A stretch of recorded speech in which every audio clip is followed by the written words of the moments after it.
మనం ఆచరించే కొద్దీ రక్షించబడుతుంది. తర్వాత సెకండ్, మొట్టమొదట మన ఇంట్లో మన కుటుంబ సభ్యులు అందరూ పాటించేటట్లు చేయాలి. థర్డ్ వన్, ఎవరు డిస్టర్బ్ చేయడానికి ప్రయత్నం చేస్తున్నారో వారిని నిలువరించడానికి ప్రయత్నం. ఈ మూడు విషయాలని పాటించగలిగితే హిందూ ధర్మం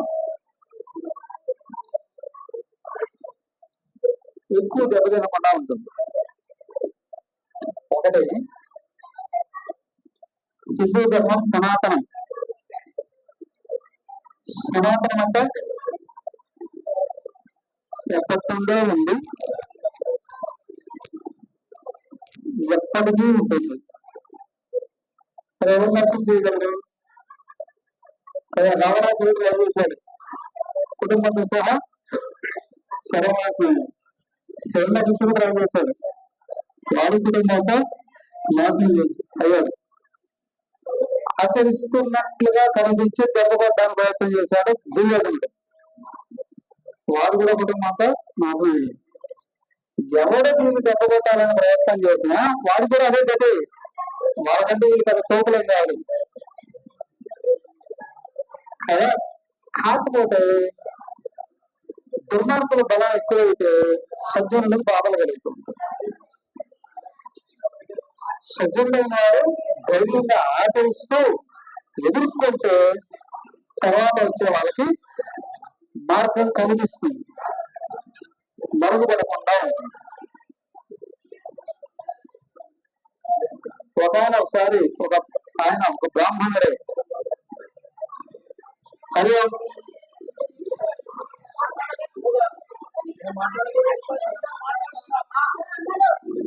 గొడ్డలు చదవట్టాడు. అవునా, తప్పును క్షమించను అని అన్నాడు. నువ్వేంట్రా తప్పన్న వినేవాడు, నువ్వేం చేస్తావు? అధికారం అంతా మా చేతుల్లో ఉంది, వీటి లేపేంట్రా, నీ నాన్నం లేపేశాము, నిన్ను లేపేస్తాము అని అన్నాడు కదా. ఆయన ఆ గొడ్డలి పేరు ఆయన పేరుతో జడ అయింది కదా.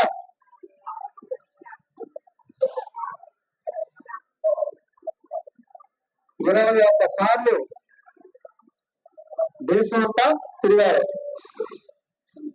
ఈ సనాతన ధర్మాన్ని నాశనం చేస్తూ ఉన్న వాళ్ళు ఎవరైతే ఉన్నారో వాళ్ళను ఊసపోతలు చేశాను. అవునా, ఒక బ్రాహ్మణుడే, వంటి బ్రాహ్మణుడే కోసారు. అవునా, ఎవరిలో సనాతన ధర్మం మీద అవగాహన ఉందో, అవునా, అది నిలబెట్టాలి అనే పట్టుదల ఉందో వాళ్ళకి భగవంతుడు సర్వ దేవతలు కూడా తోడవుతారు. కానీ తెలిసి ఆచరించాలి అనే వ్యక్తులు కనిపిస్తేనే అది నిలబడుతుంది. అదేదో పుస్తకాలు ఉన్నదో కదా, ఉపన్యాసాలు ఉన్నదో కాదు, శాశ్వతంగా ఉన్నది కానీ కనిపించకుండా ఉన్నది. ఆచరించాలి అనుకున్నప్పుడు పైకొచ్చి అందరి క్షేమాన్ని కోరుతుంది. కేవల సనాతన ధర్మమే అందరి క్షేమాన్ని కోరుతుంది. ఒకసారి స్వామి చిన్నానంద మహారాజ్ దుబాయ్లో జ్ఞానయజ్ఞం చేస్తున్నారు. ఆయన ఉన్నది దుబాయ్ రాజుగారి ఇంట్లోనే, సుల్తాన్ ముస్లిం ఇంట్లోనే. యజ్ఞానికి కొత్త కూడా ఆ సుల్తాన్ ఆయన నిర్వహణ చేస్తున్నాడు. ఉన్నది స్వామి అక్కడ విలేకరులు అందరూ పరిగెత్తుకుంటూ వచ్చారు. ఒక ప్రశ్న, స్వామీజీ మీకు సర్వమత సహనం ఉంది కదా, మీరు ఏ మతానికి సంబంధించిన వాళ్ళు కాదు కదా, వీళ్ళేదో ఆయన ఉద్ధరిద్దామని అన్నట్లుగా ఎవరో చెప్పింది. నేను స్వచ్ఛమైన హిందువురా, నేను స్వచ్ఛమైన హిందువుని కాబట్టి అందరినీ ప్రేమగా చూడగలను. అదేనా స్వచ్ఛమైన హిందువుని కాబట్టి అందరికీ తిరిగి చూడండి. హిందువు కానివాడు వాడి మతం ఉండాలంటాడు కానీ వాడి మతంలో కూడా కూర్చొని వేస్తాడు.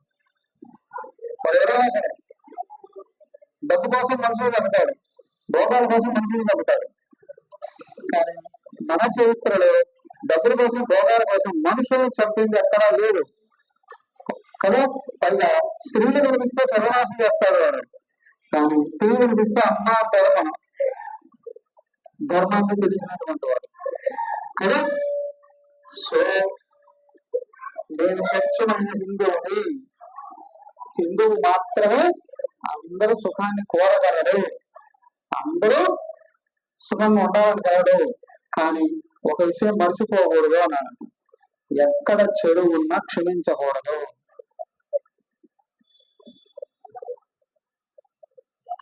బాగా గమనించండి. ఇప్పుడైనా అప్పుడైనా ఎప్పుడైనా ఇతర దేశాల నుండో మతాల నుండో మన దేశం మీదకి దండెత్తి వస్తూ ఉంటే మనం వాళ్ళకి సపోర్ట్ చేసి మనల్ని మనం నాశనం చేసుకునేటట్టు చేసింది మనల్లే. అవును కదా. బలహీనమైన గుణాలు కలిగిన వాళ్ళు ఉన్నారే, అర్థకామాలైన విపరీతమైన ఆకాంక్ష కలిగి మనం సంస్కృతిని లెక్క చేయకుండా నాశనం కావడానికి చేయించారే, వాళ్ళ చేతులు తక్కువ ముందు. హిందూ మతంలో ఉంటే హిందూ మతం నాశనం చేయడానికి సహకరించే వాళ్ళని మొదట నిలువరించాడు.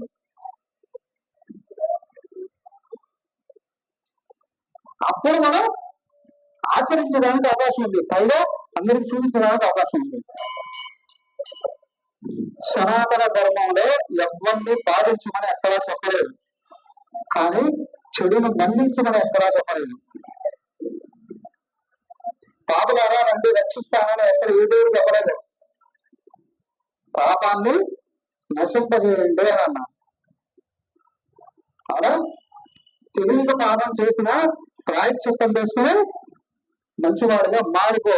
నీకు ఒక్కసారి ఇది పాపం అని తెలిసిన తర్వాత దైవం దగ్గర సమర్పణ చేస్తే మళ్ళీ చేయకూడదు.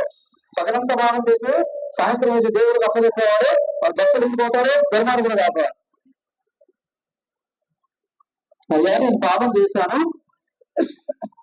నేను తొలగించుకుంటాను, నన్ను క్షమించు, నన్ను అనుగ్రహించు, ఇక మీద పుణ్యమే చేస్తాను అని ఎవరైతే అంటారో వాడే హిందూ, వాడే సనాతన ధర్మానికి వారధి. కాబట్టి మనం ఆచరించే కొద్దీ అర్థమవుతుంది ఏమని అంటే, సనాతన ధర్మం అంటే ఏదో కాదయ్యా, ఆత్మతత్వమే. అవునా, బ్రహ్మాండానికి ఆధారం అదే, సర్వ జీవరాశులు కూడా అదే, పంచభూతాలు అదే, సర్వ నామరూపాలు అదే, అందరిలో ఉన్న ఆత్మతత్వము అదే, అంతటికి ఆధారం అయింది కూడా అదే. దాన్ని ఎవరు నాశనం చేయలేరు కదా. ఎవడు ప్రయత్నం చేసినా వాడు కాలవర్గంలో కలిసిపోవాల్సిందే.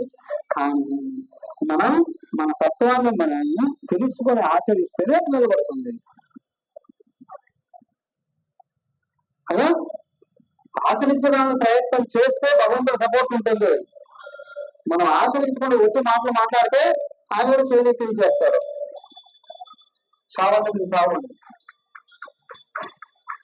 అదేంటి. సో కాబట్టి నిద్ర చేస్తున్నాయి, అందరూ బాగుండాలని కోరుకోవాలి, నేను ఆచరించాలి అని నేర్చుకోవాలి. ఆచరణ చేసే వాళ్ళ వలన మాత్రమే ఏ ధర్మమైనా నిలబడుతుంది.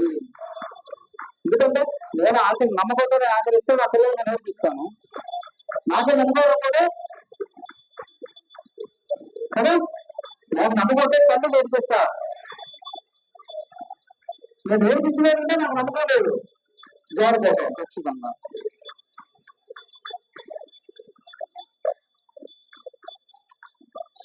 తెలుసుకున్నది గుర్తు చేసుకోవడానికి ప్రయత్నం చేస్తూ దాన్ని కొంచెమైనా ఆచరణలో పెడితే మన ధర్మాన్ని మనం రక్షించుకోగలము. కృష్ణ భగవాన్ మరి శ్రీ భక్తాంజలి